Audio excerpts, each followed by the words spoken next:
तो फ्रेंड्स, अगर आप थाईलैंड जा रहे हो और सोच रहे हो कि उसके साथ हम कोई वीज़ा फ्री कंट्री और ट्रैवल करें, तो उसके लिए भाई आप ये वीडियो पूरी देखना। इसमें सारी डिटेल्स आपको मिल जाएगी कि थाईलैंड के साथ साथ कौन सी वीज़ा फ्री कंट्री आप ट्रैवल कर सकते हो बिना वीज़ा के पैसे दिए। तो इस वीडियो में आपको उन कंट्रीज़ के बारे में सारी डिटेल्स मिल जाएगी। वीडियो को आप पूरा हेलो देखना फ्रेंड्स, ताकि welcome back to the channel. मैं रोविंद दीमान आपका स्वागत करता हूं। तो भाई इस वीडियो में हम बात करेंगे थाईलैंड में। अगर आप हो या फिर थाईलैंड आप जा रहे हो तो वहां से कौन कौन सी नेबरिंग कंट्रीज हैं जहां पे आपको वीज़ा लेने की ज़रूरत नहीं है अभी के टाइम में, और वहां पे आप ट्रैवल कर सकते हो बजट में।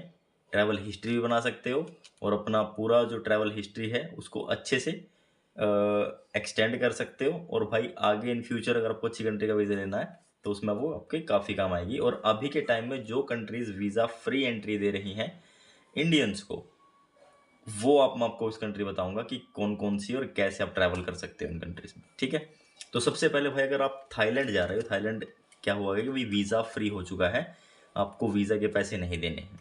अगर आप इंडिया से जाओगे तो बजट में अगर आपको फ्लाइट चाहिए तो भाई कलकत्ता से आप जा सकते हो।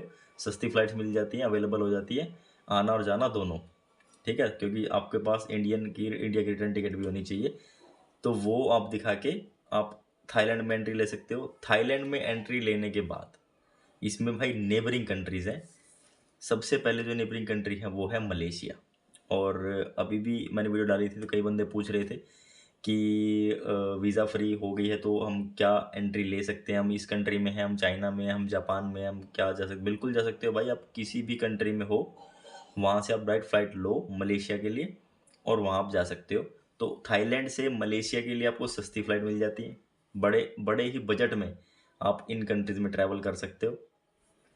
और मोस्टली भाई देखो, बॉर्डर वॉर्डर के चक्कर में मत रहा करो, आप ना डायरेक्ट फ़्लाइट लो। फ़्लाइट्स वहाँ दूसरी उस कंट्री में सस्ती मिल जाती हैं और बजट में आप ट्रैवल कर सकते हो, कोई प्रॉब्लम नहीं है। मलेशिया आप कवर कर सकते हो। इसी में आपको क्या करना है, एक एग्जिट की आपको, या जैसे एग्जिट इन द सेंस कि या तो ऑनवर्ड टिकट हो आपके पास किसी कंट्री की या फिर इंडिया की, तो ये होनी चाहिए। पहली कंडीशन थी इससे पहले, वीज़ा फ्री होने से पहले, कि आपको इंडिया की टिकट चाहिए थी, लेकिन अगर अब आपके पास ऑनवर्ड टिकट भी है तो भी एक्सेप्टेबल है, वो भी चल जाएगी। वीज़ा फ्री हो गया है इसीलिए।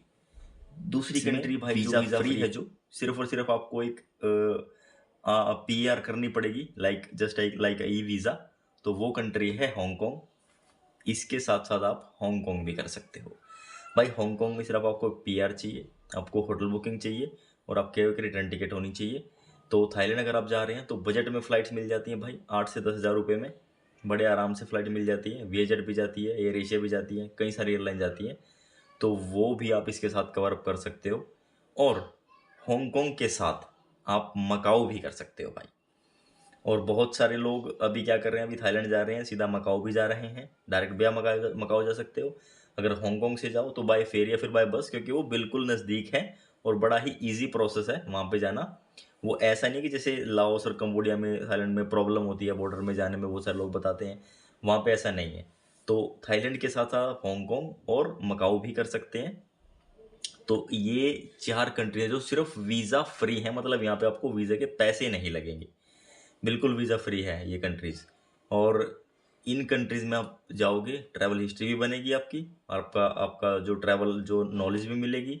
किसी कंट्री में जाते टाइम इमिग्रेशन कैसे क्लियर करना है, बोर्डिंग पास कैसे लेते हैं, कैसे सिक्योरिटी चेक होता है, और इमिग्रेशन ऑफिसर्स क्या पूछते हैं आपसे।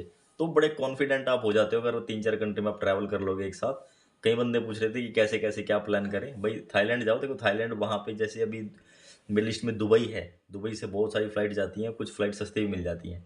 वहाँ पे बैंकॉक है, बैंकॉक से आप भाई इधर उधर की फ़्लाइट्स ले सकते हो, कहीं पे भी जा सकते हो, मलेशिया, या हांगकांग, और दूसरी कंट्री जैसे चाइना, ताइवान, जापान, या फिर इधर इंडोनेशिया। तो कई सारी कंट्रीज़ में आप वहाँ से बड़े आराम से ट्रैवल कर सकते हो। तो ये कुछ कंट्रीज़ थी जो बैंकॉक से आप प्लान कर सकते हो। बैंकॉक आप जा रहे हो, वीज़ा फ्री है वो भी, और ये कंट्रीज़ भी वीज़ा फ्री हैं। तो इनमें अपना पूरा प्लान आप बना सकते हो। डॉक्यूमेंट्स सिंपल मैं बता देता हूँ, आपको एक वैलिड पासपोर्ट चाहिए और आपके पास रिटर्न टिकट होनी चाहिए या फिर ऑनवर्ड टिकट होनी चाहिए। और कई कंट्रीज़ में देखो जो होल्ड वाली टिकट होती है वो एक्सेप्टेबल हो जाती है, लेकिन कई कंट्रीज एक्सेप्ट नहीं करती। तो सोच समझ के अपना थोड़ा सा प्लान करना। और इन कंट्रीज़ में जाने के लिए आपके पास होटल बुकिंग, रिटर्न टिकट और आपके पास पासपोर्ट एक वैलिड, तो ये मेन डॉक्यूमेंट है। एक ट्रैवल इंश्योरेंस आप रख लो, एशिया में पूरे एशिया में कवर हो जाता है उससे, जितने भी कंट्रीज आप ट्रैवल करोगे।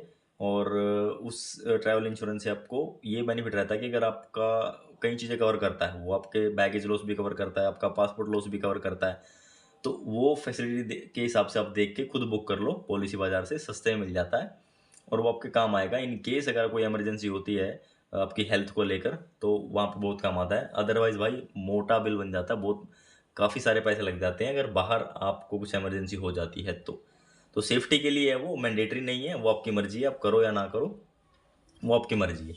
तो भाई बैंकॉक अगर आप जा रहे हैं तो इन कंट्रीज़ को आप कवर कर सकते हैं, ये वीज़ा फ्री हैं। और साथ में अगर आपको वीज़ा ऑन अराइवल कुछ कंट्रीज है जो पैसे दे के आपको वीज़ा लेना पड़ता है, जैसे कि अभी इंडोनेशिया है, पहले नहीं था लेकिन अब हो गया है कोविड के बाद।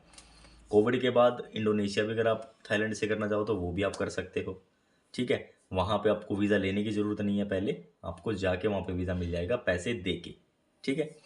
ये भी आप कर सकते हो थाईलैंड के साथ साथ। और भाई अगर आपके पास सिंगापुर का वीज़ा है तो सिंगापुर अगर आप एंट्री लेते हो, मल्टीपल एंट्री वीज़ा, उसके बेस पे आप फिलीपींस भी एंट्री ले सकते हो, फिलीपींस भी वीज़ा ऑन अराइवल आपको मिल जाएगा।